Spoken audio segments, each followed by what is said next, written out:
الحمدللہ رب العالمین والصلاة والسلام علی سید الانبیاء والمرسلین اما بعد فاعوذ باللہ من الشیطان الرجیم بسم اللہ الرحمن الرحیم ان الدین عند اللہ الاسلام آمنت باللہ صدق اللہ العظیم۔ معزز خواتین و حضرات، السلام علیکم ورحمۃ اللہ وبرکاتہ۔ میں ہوں آپ کا میزبان علامہ محمد شہزاد کنول نقشبندی اور آپ دیکھ رہے ہیں المقصود ٹی وی پر پروگرام شہر اسلام۔ معزز خواتین و حضرات، جیسا کہ آپ جانتے ہیں، ہم اس اپنے پروگرام میں اسلام کے مختلف پہلوؤں کے بارے میں گفتگو کرتے ہیں، اور ہمارے ساتھ اس پروگرام میں تشریف فرما ہوتے ہیں جید علماء کرام، مفتیان کرام، جو اسلام کے مختلف پہلوؤں پر ہماری رہنمائی فرماتے ہیں۔ آج کے ہمارے اس پروگرام کا عنوان ہے اسلام سے پہلے عورت کا مقام، اس کی حیثیت۔ اس اہم موضوع پر گفتگو کرنے کے لیے آج ہمارے ساتھ اسٹوڈیو میں تشریف فرما ہے حضرت علامہ شیخ سرفراز قاسمی صاحب۔ السلام علیکم ورحمۃ اللہ وبرکاتہ۔ وعلیکم السلام ورحمۃ اللہ وبرکاتہ۔ علامہ صاحب کیسے ہیں آپ؟ ٹھیک ہیں؟ الحمدللہ۔ ہم آپ کے انتہائی شکر گزار ہیں کہ آپ نے ہمارے اس پروگرام کے لیے اپنا وقت نکالا۔ اللہ تعالیٰ قدم قدم پر آپ کو نیکیاں عطا فرمائے، اللہ تعالیٰ آپ کے علم و عمل میں اضافہ فرمائے۔ معزز خواتین و حضرات، اسلام ایک مکمل ضابطہ حیات ہے۔ اسلام نے ہر ایک کے حقوق اور فرائض متعین کیے۔ عورت جو یقیناً اللہ سبحانہ و تعالیٰ کی عظیم مخلوق ہے، لیکن جب ہم تاریخ کا مطالعہ کرتے ہیں تو نبی کریم صلی اللہ علیہ وبارک وسلم کی آمد سے قبل عورت کو سیاسی، سماجی، معاشرتی، مذہبی کسی قسم کا بھی کوئی حق حاصل نہیں تھا۔ اگر بات کریں تو عورت اسے یہ بھی حق حاصل نہیں تھا کہ جس خالق نے اسے تخلیق کیا ہے وہ اس کی عبادت کر سکے۔ اس اہم عنوان پر گفتگو کریں گے۔ ہمارے ساتھ موجود ہیں علامہ شیخ سرفراز قاسمی صاحب۔ علامہ صاحب، سب سے پہلے تو میں آپ سے یہ جاننا چاہوں گا کہ اسلام سے قبل عورت کو کیا حیثیت حاصل تھی، اور عورت کے ساتھ اس معاشرے میں کس طرح کا سلوک کیا جاتا تھا؟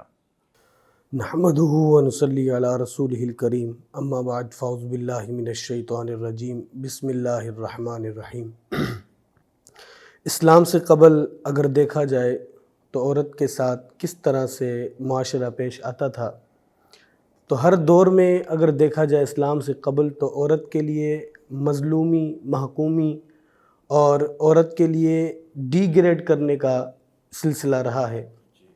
لیکن چونکہ جب اسلام آیا تو یہ وہ واحد مذہب ہے، یہ وہ واحد دین ہے کہ جس نے تمام لوگوں کے حقوق کو متعارف کروایا، جس میں سے عورت کے جو حقوق ہیں وہ بھی اسلام نے بتائے ہیں کہ کس طرح اس عورت کے ساتھ پیش آنا ہے۔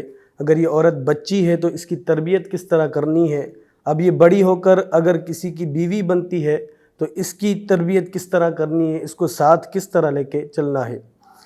دیکھیں، اسلام سے پہلے ہم دیکھتے ہیں معاشرے میں تو عورتوں کو زندہ دفن کیا جاتا تھا، اور جب یہ بڑی ہو جاتی تھی، شادی ہوتی تھی، تو شوہر کی وفات کے ساتھ انہیں ساتھ ہی یا تو قبر میں ڈالا جاتا تھا یا خود سوزی پر مجبور کیا جاتا تھا۔ لیکن جب اسلام آیا، دین آیا، تو اللہ رب العالمین نے ان کے حقوق بتائے، اور اسلام نے ایک اس طرح کی خوشگوار زندگی کے لیے عورت کے لیے بنا دی کہ وہ عورت اب بیٹی کی شکل میں ہو تو رحمت بن کے آ گئی، بیوی کی شکل میں ہے تو اپنے ہم سفر کے ساتھ رحمت بن کر آ گئی، اور اگر ماں کی شکل میں عورت ہے تو اس کے قدموں تلے اسلام نے جنت رکھ دی ہے۔ حضور نبی کریم صلی اللہ علیہ وآلہ وسلم نے ارشاد فرمایا کہ اگر کسی شخص کی 2 یا 3 بیٹیاں ہوں اور وہ ان کی اچھی طرح تربیت کرے، انہیں تعلیم دے اور جو حقوق ہیں وہ ادا کرے، تو آقا کریم علیہ الصلاۃ والسلام نے اپنی 2 انگلیوں کا اشارہ فرمایا، اور اشارہ فرما کر فرمایا کہ میں اور وہ شخص قیامت میں دونوں اس طرح ہوں گے، یعنی ساتھ ہوگا۔ یہ کس کے لیے فرمایا؟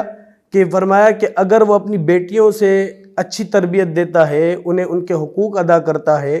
اچھا، اسلام سے پہلے اگر ہم دیکھیں تو اگر کسی کے یہاں بیٹی پیدا ہو جاتی تھی تو وہ شرمسار ہو جاتا تھا، وہ کہتا تھا کہ اب معاشرے میں میری عزت تو باقی نہیں رہے گی، تو وہ اس بیٹی کو زندہ درگور کر دیتا تھا، زندہ دفن کر دیتا تھا۔ لیکن یہ اسلام ہے کہ جس نے بیٹیوں کے حقوق بھی متعارف کروائے، عورتوں کے حقوق بھی متعارف کروائے، اور بیوی کی صورت میں بھی عورت کو ایک عزت اور مقام عطا فرمایا۔ سبحان اللہ، ماشاءاللہ۔ علامہ صاحب بہت ہی پیارے انداز میں آپ نے اسلام سے قبل جو عورت کو حقوق حاصل تھے یا اس کے ساتھ جس طرح کا رویہ اختیار کیا جاتا تھا، اس حوالے سے آپ نے گفتگو فرمائی۔ جی ناظرین، آپ نے دیکھا علامہ صاحب ارشاد فرما رہے تھے کہ اسلام سے قبل عورت کو کوئی حیثیت حاصل نہیں تھی، اگر وہ بیٹی تھی تو اس کا دنیا میں آنا ہی یہ اس کے لیے وبال بن جاتا تھا، یہاں تک کہ اسے زندہ زمین میں دفن کر دیا جاتا۔ باپ ہو یا بھائی ہو، وہ بچی کا، عورت ذات کا ان کے گھر میں آنا اسے معیوب سمجھتے تھے، اور پھر اگر وہ بیوی ہے تو اسے شوہر کے ساتھ ہی دفن کر دیا جاتا، یا پھر اسے اتنا مجبور کر دیا جاتا کہ وہ خودکشی یا خود سوزی پر مجبور ہو جاتی۔ علامہ صاحب بہت ہی پیارے انداز میں آپ نے گفتگو فرمائی۔ ایک آپ نے گفتگو کے دوران ایک چیز کا ذکر کیا کہ اسلام سے قبل جس کے ہاں بیٹی پیدا ہو جاتی اور وہ بیٹی کی جیسے اسے خبر ملتی تو ان کے جو ہے وہ چہروں پہ افسردگی نمودار ہوتی، وہ پریشان ہو جایا کرتے۔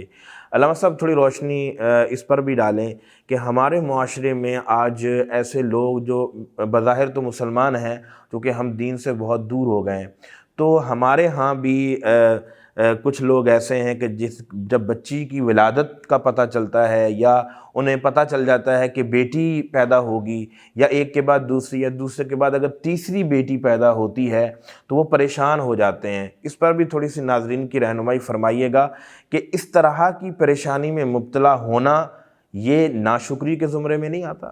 بالکل، دیکھیں بیٹی کو تو اسلام نے رحمت فرمایا ہے کہ یہ رحمت ہے۔ آج اگر کوئی مسلمان بظاہر کہلاتا ہے اپنے آپ کو، لیکن بیٹی کی پیدائش پر وہ افسردہ ہو جاتا ہے، اس کو غم طاری ہو جاتا ہے، تو وہ اپنے آپ کو دیکھے کہ آیا اسلام لانے کے بعد بھی وہ اب بھی زمانہ جاہلیت والے کام کر رہا ہے۔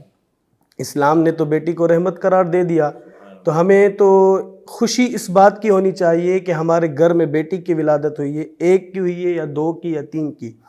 پہلے بھی میں نے حدیث میں جو ذکر کیا کہ حضور علیہ الصلوۃ والسلام نے ارشاد فرمایا تھا کہ جس کی 3 یا 2 بیٹیاں ہوں اور وہ ان کی اچھی طرح پرورش کرے۔ اچھا، یہاں پہ یہ اس بات پر نقطے پر غور کرنا چاہیے کہ حضور علیہ الصلوۃ والسلام نے ارشاد فرمایا کہ اچھی طرح تربیت کرے۔ بعض لوگ ہوتے ہیں بس بیٹی پیدا ہو گئی تو جس طرح چلتا ہے سلسلے کو چلا لیتے ہیں، لیکن اچھی تربیت نہیں کر پاتے۔ یہاں اسلام نے خصوصی طور پر تربیت کا رکھا ہے کہ اس کی اچھی تربیت کرے۔ اب تربیت میں کیا آتا ہے کہ اسے دینی تعلیم دے، جہاں ہم دنیاوی تعلیم بھی دیتے ہیں اس کے ساتھ دینی تعلیم بھی دے، اس کے اخلاق کو بہتر کرے، اس کے لیے جو آگے زندگی گزرنی ہے شوہر کے ساتھ ایک ماں ہونے کے ساتھ ساتھ، تو اس طرح سے اس کی بہترین تربیت کرے۔ اگر وہ بیٹی سے بہترین تربیت کرتا ہے تو یقیناً یہ اس حدیث کا مصداق بنیں گے جو حضور علیہ الصلوۃ والسلام نے فرمایا کہ قیامت کے دن ہم دونوں ساتھ ہوں گے جنت میں۔ سبحان اللہ، سبحان اللہ۔ بہت ہی پیارے انداز میں علامہ صاحب نے ہماری اصلاح فرمائی ہے کہ اس طرح کی سوچ کا پیدا ہونا اور بچی کی ولادت پر غمزدہ ہو جانا، یہ تو زمانہ جاہلیت سا اس وقت کا جو عمل تھا، ان لوگوں کا عمل تھا۔ نبی رحمت صلی اللہ علیہ وبارک وسلم نے عورت کا مقام، اس کا مرتبہ، اس کی فضیلت جو ہے وہ بیان فرمائی ہے۔ اللہ تعالیٰ نے قرآن میں اس کا ذکر کیا، نبی علیہ الصلوۃ والسلام نے اپنی احادیث مبارکہ میں اس کا ذکر فرمایا، اور اس بات سے آپ اندازہ لگائیے نبی علیہ الصلوۃ والسلام نے اس معاشرے میں جہاں عورت کا پیدا ہونا ہی یہ معیوب سمجھا جاتا تھا، اس زمانے میں نبی رحمت صلی اللہ علیہ وبارک وسلم نے فرمایا کہ فاطمہ میرے جگر کا ٹکڑا ہے۔ نبی علیہ الصلوۃ والسلام حضرت فاطمہ الزہرا رضی اللہ تعالیٰ عنہ سے بے پناہ محبت فرمایا کرتے تھے۔ اور ناظرین محترم، آپ نے ابھی سنا علامہ صاحب نے فرمایا کہ حضور نے فرمایا کہ جو 2 بیٹیوں کی پرورش کرے، اچھی تربیت انہیں کرے اور وقت آنے پر ان کی شادی کر دے۔ حضور نے فرمایا کہ وہ جنت میں میرے ساتھ اس طرح ہوگا، 2 انگلیاں ملا کر آپ علیہ الصلوۃ والسلام نے اشارہ فرمایا۔ ہمیں کسی طور پر بھی پریشان نہیں ہونا، یہ اللہ سبحانہ و تعالی کی اس میں رضا ہے، اس کی رضا پہ راضی رہنا چاہیے۔ اللہ خود فرماتے ہیں ہم جسے چاہتے ہیں بیٹیاں دیتے ہیں، جسے چاہتے ہیں بیٹے دیتے ہیں، جسے چاہتے ہیں بیٹے اور بیٹیاں دونوں ہی دیتے ہیں، اور آگے فرمایا ہم جسے چاہتے ہیں کچھ بھی نہیں دیتے۔ تو یہ تو اللہ تعالیٰ کی رضا ہے، اللہ کی رضا میں راضی رہنا چاہیے۔ اچھا علامہ صاحب ارشاد فرمائیے گا، جیسے آپ نے اسلام سے قبل عورت کی جو اس معاشرے میں حیثیت تھی، جو مقام اور مرتبہ تھا، اس کے بارے میں ارشاد فرمایا۔ میں پوچھنا چاہوں گا آج موجودہ دور میں اس وقت مختلف اقوام میں، مختلف مذاہب میں عورت کو کس نظر سے دیکھا جاتا ہے، کس طرح کے اسے حقوق؟ دیکھیں، اسلام سے اگر علاوہ ہم دیکھیں کہ مختلف اقوام میں، مختلف مذاہب میں عورت کو ایک نوکرانی کی حیثیت دی گئی ہے۔ اگر ہم فورن کنٹری میں دیکھیں کہ وہاں کیا ہوتا ہے کہ عورت کو صرف اس لیے رکھا جاتا ہے تاکہ وہ ہمارے کام کاج کرے۔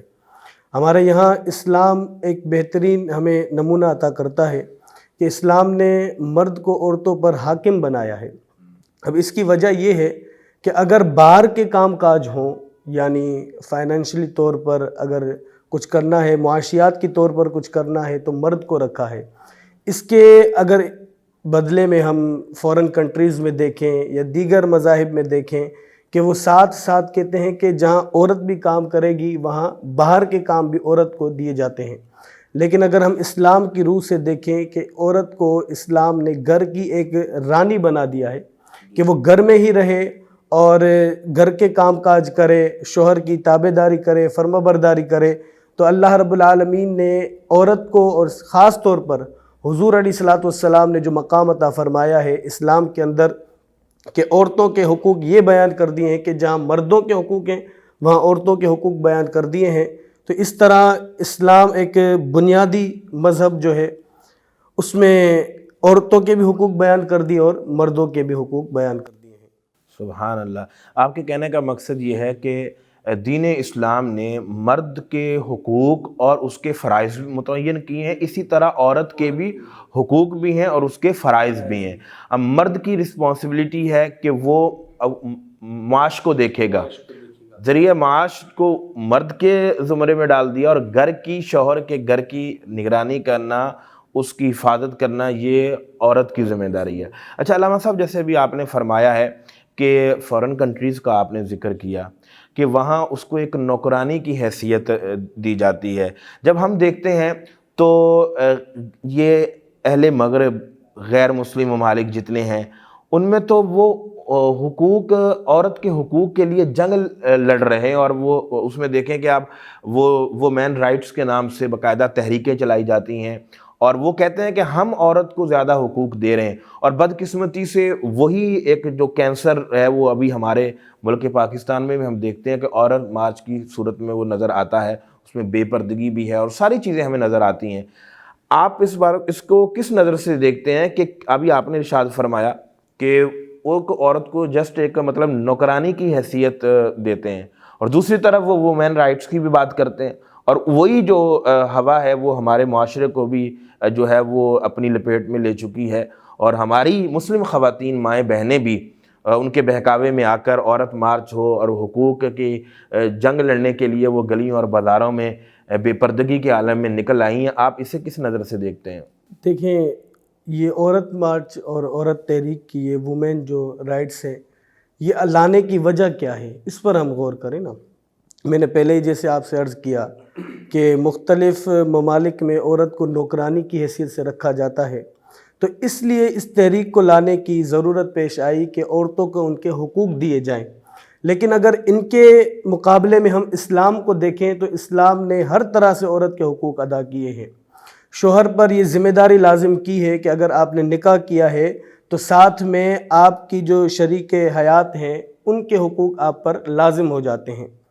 اب ہم دیکھیں کہ اسلام نے عورت سے کہا کہ اگر وہ بیٹی ہے تو وہ اپنی عزت کی بھی حفاظت رکھے اور اپنے والدین کی عزت کی بھی حفاظت رکھے۔ اب اگر وہ بیوی ہے تو اپنے شوہر کی بھی عزت کی حفاظت کرے اور اپنی بھی عزت کی حفاظت کرے۔ تو اس طرح ہم اگر دیگر مذاہب میں دیکھیں کہ وہ عورتوں کے ساتھ ایک نازیبہ سلوک کرتے ہیں، تو اس وجہ سے اس عورت مارچ کا اور عورت کی تحریک چلنے کا جو اس پاکستان میں بھی آج کل آ چکا ہے، تو ہم دیکھیں کہ یہ جو عورتیں ہیں آج کل ان تحریک کے ساتھ وابستہ ہیں، تو یہ وہ عورتیں ہیں جو دین اسلام کی تعلیم سے دور ہیں۔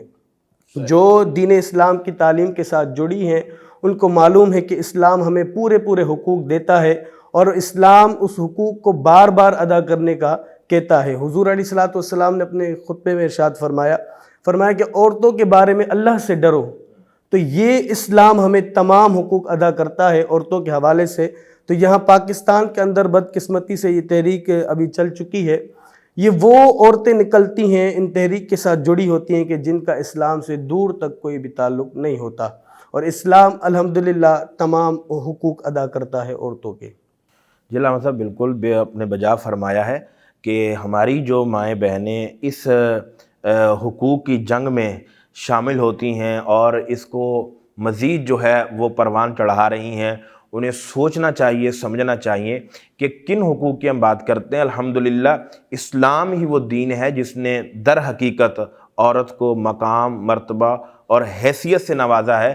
اسلام ہی وہ دین ہے جس نے عورت کو حقوق دیے ہیں۔ اچھا علامہ صاحب، جیسے ابھی آپ نے فرمایا اور میں نے بھی اس کی وضاحت کی ہے، عرض کیا کہ اسلام نے حقوق ادا کی، ہم یہ کیا کوئی ایسی وجوہات ہیں جس کی وجہ سے کہیں ہمارے معاشرے میں عورتوں کے ساتھ کہیں ظلم اور زیادتی جو ہو رہی ہے اس کی وجہ سے تو کوئی مطلب اس کا کوئی ناجائز فائدہ نہیں اٹھایا جا رہا؟ مثال ہم سنتے بھی ہیں، نیوز میں بھی اور اخبارات میں بھی ہم پڑھتے ہیں کہ شوہر نے جو ہے وہ عورت کو مارا یا اس کے اوپر تشدد کیا یا اس کے اوپر جو ہے وہ پیٹرول پھینک کر کے اسے آگ لگا دی، تیزاب ڈال دیا۔ اس طرح کے واقعات بھی ہمارے معاشرے میں ہوتے ہیں اور ان کا مس یوز کرتے ہوئے ایسی خواتین باہر نکل آتی ہیں۔ تو کیا آپ کیا سمجھتے ہیں کہ کہیں حکومت کی طرف سے یا ہمارے لاء میں، پاکستان کا جو لاء ہے، یا کہیں ہماری اس میں کوئی نادانی ہے جس کی وجہ سے ان لوگوں کو زیادہ موقع مل جاتا ہے؟ دیکھیں، ہم اکثریت کو دیکھیں گے، اگر کوئی شخص اپنی گھر میں عورتوں کے ساتھ اگر نازیبہ سلوک کرتا ہے تو یہ اس کا ذاتی عمل ہے، اور اگر انہوں نے تحریک چلائی بھی ہے، دیکھا ہے کہ عورتوں کے ساتھ جو ظلم و ستم ہو رہے ہیں، تو یہ کہیں ہماری غلطی ہے ان کا۔ تو اگر ان عورت کے نام پر اگر یہ بالکل صحیح تحریک لے کر چل رہی ہیں، عورتوں کے ان کے حقوق برابر دے رہی ہیں، اول تو یہ دیکھیں اسلام نے، میں نے پہلے ہی کہا کہ اسلام تمام حقوق ادا کرتا ہے۔ اگر کوئی شخص اپنی عورت پر ظلم کرتا ہے تو یہ ہماری کوتاہی ہے، نہ کہ پورے معاشرے کی کوتاہی ہے، اور ہمیں کورٹ کے ذریعے اس چیز کو ختم کرنا چاہیے کہ جو لوگ عورتوں پر ظلم کرتے ہیں، اور ایسے قوانین بنانے چاہیے کہ اگر کوئی ناجائز ظلم کرتا ہے تو اس کی پکڑ کی جائے۔ جی بالکل، بہت احسن انداز میں آپ نے اس کی وضاحت فرمائی ہے کہ یہ اگر کوئی شخص اپنی بیوی پر ظلم کرتا ہے تو یہ اس کا انفرادی عمل ہے، وہ کہیں نہ کہیں وہ اپنے حقوق سے کوتاہی برت رہا ہے۔ ایسا نہیں ہے کہ اسلام نے حقوق ادا نہیں کیے، دین اسلام نے عورت کو، نہ صرف عورت کو بلکہ ہر ایک کو اس کے حقوق ادا کیے ہیں۔ یہی دین ہے جو اللہ تعالیٰ کے ہاں پسندیدہ دین ہے اور دین فطرت ہے۔ اس میں ہر ایک کے حقوق اور فرائض کو اللہ تبارک و تعالیٰ نے متعین فرمایا ہے۔ علامہ صاحب، ہماری گفتگو ہو رہی ہے اسلام سے پہلے عورت کی حیثیت کے حوالے سے، ذرا یہ بھی ارشاد فرمائیے گا کہ دیکھیں ابھی جو میاں اور بیوی کی جو ایک رشتہ درمیان بنتا ہے تو وہ اس دین اسلام میں نکاح کے ذریعے بنتا ہے، تو کیا اسلام سے پہلے بھی نکاح کا کوئی تصور تھا، یا میاں بیوی کس حیثیت سے رہتے تھے، اور عورت کو بالخصوص بیوی ہونے کی حیثیت سے اس وقت کیا حقوق دیے حاصل تھے، اور شوہر جو ہے اس وقت اپنی بیوی کے ساتھ کس طرح کا رویہ اختیار کرتا تھا؟ دیکھیں، اسلام سے قبل جو نکاح کا تصور پایا جاتا تھا، یہ دو تین چیزوں کے ساتھ، دو تین چیزوں کی طرح تصور پایا جاتا تھا۔ اول تو یہ کہ اس زمانے میں بھی اس طرح نکاح ہوتا تھا جس طرح آج کے دور میں ہو رہا ہے۔ جیسے اگر کوئی کسی کی زیر پرورش بیٹی یا لڑکی کو نکاح کا پیغام دیتا ہے اور مہر کے عوض اس سے نکاح کر لیتا ہے، تو یہ آج کے دور میں بھی ہو رہا ہے اور پہلے کے دور میں بھی ہو رہا ہوتا تھا۔ دوسری قسم یہ تھی کہ میاں بیوی پہلے ہی موجود ہوتے تھے، شوہر بیوی، تو شوہر اپنی زوجہ سے کہتا تھا کہ تو کسی اور شخص کے پاس جا، اس سے صحبت اختیار کر۔ اب اس عورت کا جو حمل ہوتا تھا، جب حمل اس عورت کو ہو جاتا تھا تو پہلا والا شوہر اس کو اپنی دوبارہ زوجیت میں لے لیتا تھا۔ یہ اس لیے کرتے تھے کہ وہ کہتے تھے کہ اگر دوسرے شخص سے حمل ہوتا تو یہ اولاد جو ہے وہ نیک پیدا ہوگی۔ تیسری قسم یہ تھی کہ آپس میں دو لوگ بیٹھتے تھے اور کہتے تھے کہ میں نے اپنی بیٹی کا نکاح تجھ سے کیا، تیری بیٹی کا نکاح میں اپنے لیے کر رہا ہوں۔ تو اس کے بیچ میں کسی قسم کا مہر وغیرہ بھی مقرر نہیں ہوتا تھا، یہ ایک ملکیت سمجھا جاتا تھا۔ اور اگر عورت بیوی کی حیثیت سے کسی کے پاس رہتی تھی تو ایسے بھی وقت آتا تھا کہ عورت کو نفرت کی نگاہ سے دیکھا جاتا تھا۔ مخصوص ایام ہوتے ہیں عورت کے، اگر ان مخصوص ایام آ جاتے تھے عورت پہ تو ان کے ساتھ بیٹھ کر کھانا بھی نہیں کھاتے تھے، ایک نفرت کی نگاہ سے دیکھا جاتا تھا۔ لیکن یہ اسلام دین آیا، جب مذہب اسلام آیا، دین آیا، تو اس دین نے عورتوں کے بھی حقوق متعارف کروائے اور میاں بیوی کے خاص طور پر حقوق متعارف کروائے کہ اگر کوئی اونچ نیچ ہو بھی جاتی ہے، اگر کوئی مسئلے ہو بھی جاتی ہے تو پھر بھی محبت کا رشتہ قائم رکھنا ہے، نفرت کی نگاہ سے اس کو نہیں دیکھنا۔ جی ناظرین، آپ نے دیکھا کس طرح احسن انداز میں علامہ صاحب نے ہماری آج رہنمائی فرمائی ہے۔ علامہ صاحب نے ابھی ارشاد فرمایا کہ بیوی کی حیثیت سے عورت کو حقیر سمجھا جاتا تھا، اور جب خاص ایام آتے تو اسے دور کر دیا جاتا، اس کے کھانے کے برتن الگ کر دیے جاتے، اسے گھر سے اپنے پاس سے شوہر دور کر دیتا تھا۔ لیکن اسلام نے عورت کو بحیثیت بیوی کیا مقام اور مرتبہ عطا فرمایا ہے کہ وہ کھانا بھی بنا سکتی ہے، وہ ہمیں پکا کے دے بھی سکتی ہے۔ ان ایام میں، خاص ایام میں، بس وہ عبادات نہیں کر سکتی، اور میاں بیوی جو عمل زوجیت ہے، وہ خاص عمل جو ہے وہ اس سے انہیں منع کیا گیا ہے۔ اس کے علاوہ وہ کوئی معیوب چیز نہیں ہے، وہ ایسی کوئی چیز نہیں اسے حقیر سمجھا جائے، بلکہ یہ اللہ تبارک و تعالیٰ کی تخلیق ہے۔ اللہ تبارک و تعالیٰ نے کچھ چیزیں عورت کے ساتھ خاص کی ہیں، کچھ چیزیں مرد کے ساتھ خاص کی ہیں۔ علامہ صاحب، میں آپ کا انتہائی شکر گزار ہوں کہ آپ آج ہمارے پروگرام میں تشریف لائے۔ آپ نے بہت ہی احسن انداز میں اس اہم موضوع پر ہمارے ناظرین کی رہنمائی فرمائی۔ اللہ تعالیٰ قدم قدم پر آپ کو رحمتیں، برکتیں آپ پر نازل فرمائے۔ محترم مکرم ناظرین، انشاءاللہ العزیز ایک نئے عنوان کے ساتھ دوبارہ آپ کی خدمت میں حاضر ہوں گے۔ تب تک کے لیے اپنے میزبان محمد شہزاد کمل نقشبندی کو اجازت دیں۔ السلام علیکم ورحمۃ اللہ وبرکاتہ۔